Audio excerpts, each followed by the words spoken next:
Hello friends, तो welcome back to my channel. तो आज हम डिस्कस करने वाले हैं बीपीएससी एईडीओ के 45 डेज़ का जो प्रभावी रणनीति है, जो फिर 45 डेज़ का लास्ट डे प्रिपरेशन।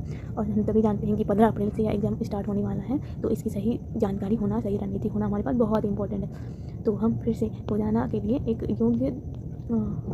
योग्य तो हम सबसे पहले इस जो एग्ज़ाम शेड्यूल में 45 डेज़ की प्लानिंग में, स्ट्रैटेजी में हम सबसे प्राथमिकता देंगे, यानी प्रायोरिटी देंगे पिछले प्रश्न पत्र को, यानी कि प्रीवियस ईयर क्वेश्चन को हम ज़्यादा इंपॉर्टेंट देना चाहिए और मॉक टेस्ट को ज़्यादा इंपॉर्टेंट देना चाहिए और शॉर्ट नोट्स को रिवीजन करेंगे या रोजाना रिवीजन करेंगे, क्योंकि 1.5 मंथ बचा है और अब इतना कम टाइम में क्या ही हो पाता है। तो सिर्फ इतना कम टाइम में आपके लिए सिर्फ रिवीजन ही हो पाएगा, जो कि आप अगर बहुत और चाहते हैं आप अपना टाइम ड्यूरेशन बढ़ा दीजिए, जैसे 10 आवर पढ़ना स्टार्ट कर दे तो प्रीवियस ईयर लगाएंगे। शॉर्ट नोट्स को अपना आप लोग का शॉर्ट नोट्स जरूर बना होगा, ठीक है। और रोजाना रिवीजन मॉक टेस्ट देंगे तो काफ़ी अच्छा स्कोर कर पाओगे। पहले मैं पर डे का आपको बता देती हूँ कि आपको पर डे किस प्रकार से है। सुबह बजे आप सुबह जब भी उठते हो, ठीक है, 5 बजे उठ ही जाना चाहिए, 5 बजे 6 बजे, क्योंकि गर्मी का मौसम आ गया और एग्जाम सर पर है तो 5-6 बजे उठना ही पड़ेगा, ठीक है। सुबह टाइम ताज़ा दिमाग रहता है। सुबह ऐसा सब्जेक्ट ले, जैसे कि बहुत लोगों का मैथ टफ सब्जेक्ट है, ठीक है, तो सुबह आप मैथ पढ़िए। अगर आप रूम में पढ़ रहे हैं, आप अकेले हैं, तो मैथ पढ़िए। सुबह उठकर फ्रेश माइंड से मुँह हाथ धो लीजिए, फ्रेश हो जाइए, तो मैथ पढ़िए, ठीक है। बहुत इंसान मैथ सामने पढ़ना पड़ेगा, तो मैं सामने मैथ पढ़ती हूँ, मैं सुबह जीके पढ़ती हूँ, जीएस, मतलब जो कठिन आपको लग रहा है, ठीक है ना, कठिन जो विषय है उसको आपको कम से कम 2 घंटा या फिर 2 से 3 घंटा देना पड़ेगा, ठीक है। कठिन सुबह उठ के 2 से 3 घंटा हम कठिन सब्जेक्ट को पढ़ेंगे, क्योंकि दिमाग फ्रेश है हमारा, तो कठिन को हम पहले टारगेट करेंगे। फिर हम लोग ब्रेक लेंगे 10 9 साढ़े 9 तक, तो हम लोग का हल्का फुल्का नाश्ता या फिर जो भी हमारा दैनिक कार्यक्रम है वो करेंगे। देन हम 9:30 से 12:30 बजे बैठ जाएंगे पढ़ने, ठीक है। अब 9:30 से 12:30 आप 10 से 12:30 भी रख सकते हो या 10 से 12 भी रख सकते हो, यानी कुल मिला के 2 से 3 घंटा यहाँ पे, लेकिन हाँ 2 घंटा तो देना पड़ेगा, मिनिमम 2 घंटा दीजिए। तो मिनिमम 2 घंटा आपको देना है। इसमें इतिहास और भूगोल और पॉलिटिक्स, ठीक है, 2 घंटा। अगर मैथ आपने सुबह पढ़ लिया तो इतिहास भूगोल पॉलिटिक्स दोपहर में पढ़ सकते हो, लेकिन आपने सुबह ही इतिहास भूगोल पॉलिटिक्स पढ़ा है तो आप अभी मैथ पढ़ सकते हो, ठीक है। तो मतलब 3 घंटा आपको इतिहास भूगोल पॉलिटिक्स से ही बीपीएससी सिल के लेवल एग्जाम में सबसे मैक्सिमम क्वेश्चन, हिस्ट्री से लगभग 15 क्वेश्चन, भूगोल से लगभग 10 से 12 एंड इससे लगभग 8 क्वेश्चन। तो मैक्सिमम जो कवरेज है क्षेत्र इतिहास भूगोल पॉलिटिक्स से ही जीएस में ज़्यादा बिहार के एग्जाम्स में आते हैं क्वेश्चन।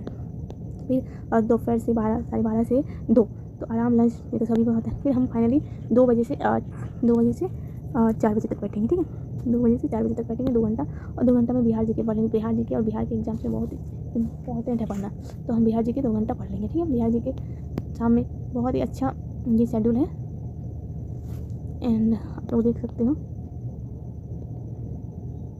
फिर हम पढ़ेंगे शाम में 6:30 बजे से 8:30 बजे तक, माफ़ कीजिएगा 4:30 बजे से 6:30 बजे तक, यानी कि समझिए कि आप 5 बजे से और 7 बजे तक 3 घंटा यहाँ भी। तो आप करंट अफेयर कर लो। अगर आपको करंट अफेयर लग रहा है कि हम करंट अफेयर पढ़ेंगे ज़्यादा तो आप करंट अफेयर के यूट्यूब से नोट्स बना सकते हो, ठीक है, या फिर एडिटोरियल और इस पीडी का शॉर्ट नोट्स बना सकते हो। मेरा सजेशन ये है कि आप इस पीडी या फिर एडिटोरियल से अपना पर्सनल शॉर्ट नोट्स बनाओ पढ़ के, वो काफ़ी इंपॉर्टेंट है वो। फिर बहुत बच्चे रात में भी टाइम मिलता है, बहुत लोगों को नहीं मिलता है, तो 1-1.5 घंटे मिलता है, तो प्रीवियस ईयर के क्वेश्चन टॉपिक आधारित कोई कर लो या फिर मॉक टेस्ट दे लो, ठीक है, शाम रात में। लेकिन ये काम रात में करो, क्योंकि इससे क्या होता है, पीवाईक्यू पढ़ोगे तो आपको दिन भर जो पढ़ा उसका रिवीजन भी एक तरह से हो जाता है, ठीक है, शॉर्ट फॉर्म में। तो ये रहा डेली शेड्यूल। और रात अगर आप लोगों को जानने का आदत है 12 बजे तक, ठीक है, या 11-12 बजे तक, तो आप फ्लैश कार्ड या शॉर्ट नोट्स पढ़ सकते हो, अपने पर्सनल जो शॉर्ट नोट्स बने होंगे वो भी पढ़ सकते हो, ठीक है। मैक्सिमम बहुत बच्चे का शेड्यूल अलग अलग होता है, ठीक है, तो आपको शेड्यूल अपने तरीके से हैंडल करने का, क्योंकि 45 डेज बचता है, तो मुझे लगता है कि 10-10 घंटे तो हमको पढ़ना ही पड़ेगा। कम समय तो कुछ 5-6 घंटा रोजाना भी पढ़ेंगे तो असरदार बनेंगे, लेकिन रिवीजन और मॉक टेस्ट ना छोड़िए, ठीक है। अब हम एक बार संक्षेप में देख लेंगे। अब 1 से 15 दिन का हम सिलेबस बताएंगे, ठीक है, सिलेबस को कवर करना, ठीक है। फर्स्ट वीक यानी हम शुरुआती 15 मार्च तक हम क्या करेंगे, 15 मार्च तक हम सिलेबस को कवर करेंगे, कि जो भी सिलेबस हमारा बच गया है उसको हम कवर करेंगे, जैसे कि एनसीईआरटी और बेसिक किताबें, ठीक है। बिहार एग्जाम में एनसीईआरटी और बेसिक किताब आप किताबें नहीं पढ़िए, उसके नोट्स पढ़ लीजिए, नोट्स, ठीक है। एनसीईआरटी और बेसिक किताबें के नोट्स हम पढ़ेंगे शुरुआती 15 दिन में। एक 2 टॉपिक पूरी तरह से शॉर्ट नोट्स भी बना सकते हो। मुझे नहीं लगता कि शॉर्ट नोट्स बन पाएंगे। आई होप कि आप सभी के नोट्स बने हो, नहीं भी बने हैं तो आप यूट्यूब से शॉर्ट नोट्स के और वीडियो वगैरह देख सकते हो।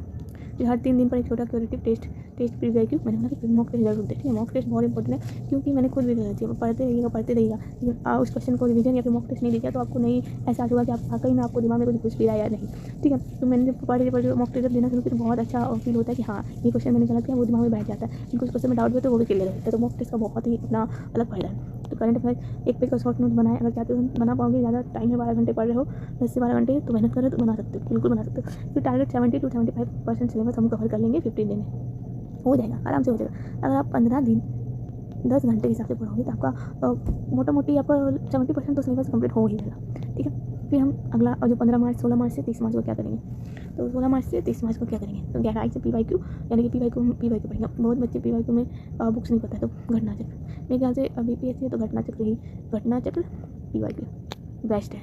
PYQ घटना चक्र का history, polity, economics, geography, economics छोड़ दीजिए, इकोनॉमिक्स की जगह बिहार सर्वे पढ़ लीजिए, ठीक है। इकोनॉमिक्स की जगह बिहार सर्वे और बजट पढ़ लेना, ठीक है। और देख सकते हो घटना PYQ में घटना चक्र 15 दिन पढ़िए, 15 दिन में मोटे मोटे आप पढ़ ही लोगे। जैसे कि हिस्ट्री में आधुनिक इतिहास पढ़िएगा, ठीक है, हिस्ट्री में एंड मॉडर्न हिस्ट्री, मॉडर्न, ठीक है। ज्योग्राफी में इंडियन, ठीक है।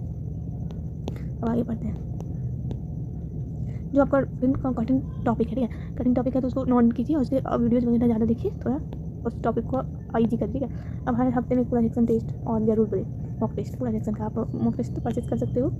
फिर हम बिहार स्पेसिफिक प्रश्नों का कलेक्शन बनाएं या फिर याद करें। मुझे लगता है कलेक्शन तो बन नहीं पाएगा, तो याद भी नहीं हो पाएगा, तो मुझे लगता है बिहार स्पेसिफिक वीडियो के लिए आप क्या करो पता है, यूट्यूब मैराथन देखो, यूट्यूब मैराथन, क्योंकि 1 महीना बचा है, ठीक है। यूट्यूब मैराथन पढ़ेंगे हम बिहार स्पेशल का। फिर हम आएंगे हमारा PYQ से पैटर्न तो समझ गए, 80% कवर है, कुछ एरर है। अब हम फाइनल अप्रैल में क्या करेंगे, यानी 1 से लेकर 12-13 अप्रैल में, 1 से लेकर 10 अप्रैल मांगे फुल लेंथ टेक्स्ट देंगे, टाइम मैनेजमेंट पर ध्यान देंगे, दिन में कम से कम 3 फुल लेंथ मॉक टेस्ट देंगे। मॉक टेस्ट ही हुआ क्यों, मॉक टेस्ट देंगे उसका एनालिसिस भी करेंगे। ये नहीं मॉक टेस्ट दे दिया और रख दिया है, लेकिन एनालिसिस भी करना है आपको, ठीक है। मॉक टेस्ट का एनालिसिस भी करना है। प्रति मॉक टेस्ट के बाद सेक्शन वाइज एनालिसिस देखिए, हमें 20 से 25 सुधार बिंदु, रिवीजन के लिए शॉर्ट नोट्स भी रखना है। जैसे कौन से क्वेश्चन गलत हो रहे हैं तो वो नोट डाउन करेंगे अपने नोट्स में, एंड क्वेश्चन को तुक्का मारे थे वो सही बात, उसको भी नोट्स करेंगे। इस तरह से हम परफेक्टली मॉक टेस्ट देंगे। तो हमारा टारगेट करेगा हफ्ते में मॉक स्कोर में सुधार करना। अब हमारा कुछ और 5 दिन बच जाता है, तो तेज रिवीजन हाई बैक प्रैक्टिस, क्योंकि आप कुछ नहीं हो सकता सिवाय रिवीजन के, ठीक है। तो ऑल द बेस्ट। तो लास्ट के 5-6 दिन में हम रिवीजन करेंगे, हाई इम्पैक्ट प्रैक्टिस, और फिर गलतियों को दोहराए। सिर्फ आपको शॉर्ट नोट्स से पढ़ना है और PYQ पढ़ना है, और मॉक टेस्ट वाला नोट्स जो गलती वाला नोट्स था वही पढ़ना है, ठीक है। देख लेंगे कि अंतिम 3 दिनों में कुछ नया ना पड़े, ठीक है, केवल रिवाइज है। अंतिम 3 दिनों की मुझे लगता है कि अंतिम 15 दिनों तक आप कुछ नया ना लें, ठीक है, ओनली रिवीजन पर ही फोकस करें। यहाँ पर 15 करना हो जाना चाहिए। समझिए कि कौन से टॉपिक 3 से 4 प्रश्न देने की संभावना रखते हैं, ठीक है। आपको एक बार एनालिसिस भी करना पड़ेगा। जैसे कि एक टॉपिक्स हैं 3 से 4 प्रश्न, आपको लगता है कि मॉडर्न हिस्ट्री बहुत अच्छा टॉपिक है, मॉडर्न हिस्ट्री से मुझे लगता है कि आपको 5 से 6 क्वेश्चन बनेंगे मॉडर्न हिस्ट्री से, तो आपको समझना पड़ेगा। एंड आपका सबसे मेन आपका एग्जाम में आपका जो रोल अदा करता है वो आत्मविश्वास है, ठीक है। आप अपनी कॉन्फिडेंस कि हाँ मैं कर लूँगी और मैं अच्छा कर सकती हूँ, तो मैं अच्छा एग्जाम दिखाऊंगी। तो एक बार देख लें इतिहास हम कैसे पढ़ेंगे। इतिहास पे सबसे ज़्यादा फोकस देखिए यहाँ पे है, इतिहास पे सबसे ज़्यादा फोकस है आधुनिक भारत पर। तो आधुनिक भारत अगर आपको शुरुआत से पढ़ना है फिर स्पीड में भी पढ़ना है, तो आप NCERT स्पीड में, NCERT यूट्यूब में भी अवेलेबल है, NCERT बुक्स हैं, देन नोट्स, सारी चीज़ कुछ अवेलेबल है सोशल मीडिया पे, ऑनलाइन प्लेटफॉर्म पे, बुक स्टोर पे, सब चीज़ अवेलेबल है, तो आपको लेना पड़ेगा। एंड PYQ घटना चक्र अभी मैंने बताया, ठीक है। NCERT एंड PYQ घटना चक्र शॉर्ट नोट्स पर्सनली तो आप बनाओगे। इन भारतीय संविधान में क्या करना है, लक्ष्मीकांत से कॉन्सेप्ट्स बिंदु, मुख्य बिंदु पढ़ना है, शॉर्ट नोट्स में संशोधन। लक्ष्मीकांत बहुत मोटी बुक है और अभी पढ़ना बहुत मुझे लगता है कि बेवकूफ़ी होगा, लेकिन हाँ जो पहले लक्ष्मीकांत पढ़ चुके हैं आई होप उसके तो जरूर ही नोट्स होंगे। तो लक्ष्मीकांत के नोट्स एक बार बना ले, नहीं बन तो नहीं पाए जिसके बने हैं वो अपना लक्ष्मीकांत के नोट्स से रिवीजन कर ले, या फिर आप यूट्यूब पे ढूंढ सकते हो लक्ष्मीकांत शॉर्ट फॉर्म नोट्स वगैरह रिवीजन। एंड भूगोल में सबसे ज़्यादा ज्योग्राफी में आपको नक्शा पर ध्यान देना पड़ेगा, नक्शा से ज़्यादा क्वेश्चन बनते हैं, ठीक है। बिहार के जिले, नदियाँ, ये सब नक्शा में ज़्यादा मैप, ज्योग्राफी बोले तो बिहार में मैपिंग, ओनली मैपिंग, ठीक है। एक आध क्वेश्चन पूछ सकते हैं या रट्टा वाला, लेकिन हाँ ज़्यादातर मैपिंग। हम बिहार जी के जीके में क्या पढ़ेंगे, संसाधन पढ़ेंगे, राज्य का संसाधन, जैसे कि कहाँ ज़्यादा लोहा है, कहाँ पाइराइट है, और कहाँ ज़्यादा क्वार्टजाइट है, कहाँ पठार है, पर्वत है, चट्टान है। ऐतिहासिक साल, पावरपुरी, गौतम बुद्ध, यूनेस्को धरोहर, प्रशासनिक तथ्य, ठीक है। एक पेज में संक्षिप्त में नोट्स भी बना सकते हो। विज्ञान, पर्यावरण, जो छोटे कॉन्सेप्ट, और विज्ञान में भी ज़्यादा बायोलॉजी को ध्यान दें, बायोलॉजी एंड फिजिक्स पर ज़्यादा ध्यान दें।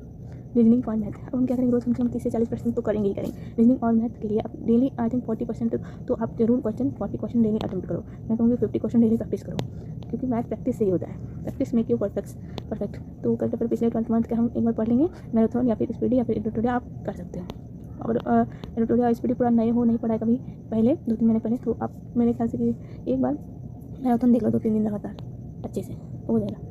एंड एनालॉग्स वगैरह उत्तर लिखिए, कारण लिखिए क्यों गलत हुआ, तुक्का मारा था इसलिए गलत हुआ, या फिर याद था पढ़े थे कन्फ्यूज थे इसलिए गलत हुआ, या फिर जानते हुए गलत हो गया, ठीक है। उसको सुधारने का विधि भी लिखें, शॉर्ट नोट बना सकते हैं या फिर डिजिटल नोट बना सकते हो। हर सब्जेक्ट के 2-3 पेज होने चाहिए रिवीजन के लिए। रिवीजन साइकिल पहले पढ़ो 2 दिन में रिवाइज, ठीक है, फिर 7 दिन में फिर 2 दिन, ठीक है। ये साइकिल होता है, आज मैंने पढ़ा परसों नहीं 2 दिन बाद उसको फिर से पढ़ूंगी, ठीक है, फिर अगले 7 दिन बाद फिर से पढ़ूंगी। ये ऐसा जो पढ़ता है ना उसका लाइफ टाइम याद हो जाता है, ऐसा सच होता है। टाइमर लगा के पढ़ सकते हो और समय का पालन कर सकते हो। अपनी नींद पर ध्यान दो, 7 घंटे नींद, हाँ सो आई थिंक 12 बजे भी जो इंसान सोएगा वो उसी बजे तो उठ जाएगा आराम से, नहीं 4 घंटा तो 6 घंटा, ठीक है। स्लो लर्निंग जो टॉपिक बार बार गलत हो उसको थोड़ा आराम से पढ़िए, हड़बड़ाना नहीं है। आईने के एग्जाम सर पर हड़बड़ा रहा। ये कुछ कुछ टॉपिक्स थे जो मैंने बता दिए, बहुत ही हेल्पफुल रहने वाले हैं। आई होप जो भी मैंने बताया उसको एक बार अपने नोट्स में नोट डाउन कर लो, बिकॉज आप जब तक नोट नहीं करोगे तब तक आप इसको फॉलो भी नहीं कर पाओगे, ठीक है। Thanks for watching.